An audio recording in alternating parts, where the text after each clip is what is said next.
এটা হলো আরাফাতের ময়দান, যাকে হাসরের ময়দানও বলা হয়।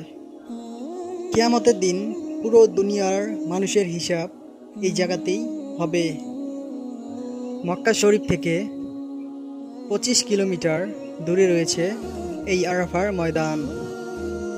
পুরো পৃথিবী জুড়ে দুনিয়ার মানুষরা যখন মক্কা শরীফে হজ করতে আসেন, আরাফার দিনে সমস্ত হাজিগণ এই ময়দানে উপস্থিত হন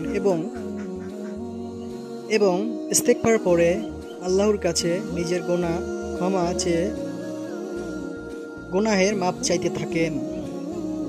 কিয়ামতের দিন এখান থেকে শুরু করে মুলকে শাম, যা সিরিয়াতে অবস্থিত, ওই পর্যন্ত এই ময়দান এক হয়ে যাবে, মানে এত বড় হবে।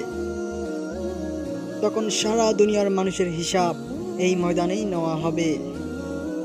আল্লাহু আকবার।